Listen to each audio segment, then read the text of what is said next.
Hi friends, ఎలా ఉన్నారు? Welcome to Anshu kitchen vlog. ఈరోజు వీడియోలో ఈజీగా క్యారెట్ హల్వా ఎలా చేసుకోవాలో చూపిస్తాను.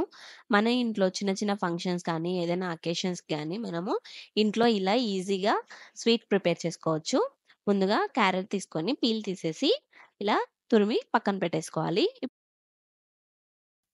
ఇప్పుడు బౌల్‌లో 2-3 టేబుల్ స్పూన్స్ వరకు నెయ్యి వేసుకొని, నెయ్యి అంతా కరిగిన తర్వాత అందులో డ్రై ఫ్రూట్స్‌ని యాడ్ చేసుకొని, కలర్ చేంజ్ అయ్యేంత వరకు ఫ్రై చేసుకోవాలి.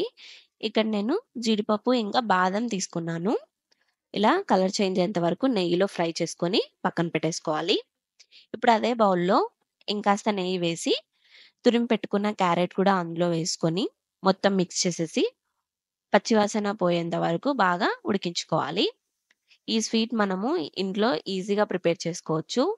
అలాగే మా ఛానల్‌లో ఇంకా చాలా స్వీట్ ఐటెమ్స్‌ని నేను అప్‌లోడ్ చేశాను. కింద డిస్క్రిప్షన్‌లో లింక్ ఇస్తాను. చెక్ చేయండి. గులాబ్ జామున్, ఇంకా డబుల్ కా మీఠా, సేమియా పాయసం, లడ్డూస్ ఇలా చాలా రెసిపీస్‌ని నేను అప్‌లోడ్ చేశాను. ఇప్పుడు నేను తీసుకున్న క్యారెట్ క్వాంటిటీకి 1 ½ కప్ షుగర్ యాడ్ చేసుకొని మిక్స్ చేసేసుకుంటున్నాను. మీకు స్వీట్ ఎక్కువ కావాలనుకుంటే ఇంకొంచెం షుగర్ కూడా యాడ్ చేసుకోవచ్చు. మన టేస్ట్‌కి సరిపడా షుగర్ యాడ్ చేసుకొని, ఒకసారి అంతా మిక్స్ చేసేసుకొని, షుగర్ అంతా మెల్ట్ అయ్యి కొంచెం బాయిల్ అయిపోతే సరిపోతుంది.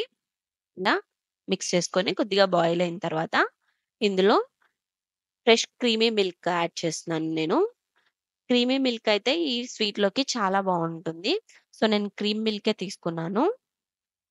ఇలా అంతా మిక్స్ చేసేసుకొని, పాలంతా ఉడికే మొత్తం ఇలా క్యారెట్ అంతా దగ్గర పడేంత వరకు ఇలా మిక్స్ చేసేసుకొని ఉడికించుకోవాలి. ఉడికిన తర్వాత కొద్దిగా ఇలాచీ పౌడర్, ఇంకా లాస్ట్‌లో మనం ఫ్రై చేసి పక్కన పెట్టుకున్నాం కదండీ! డ్రై ఫ్రూట్స్ కూడా అందులో యాడ్ చేసేసుకొని, మిక్స్ చేసేసుకొని, కొద్దిగా చల్లారిన తర్వాత సర్వ్ చేసుకుంటే అంతే రెడీ అయిపోతుంది. చాలా ఈజీగా మనం ఇంట్లోనే ప్రిపేర్ చేసుకోవచ్చు sweet. Please subscribe Anshu kitchen vlog. Thank you.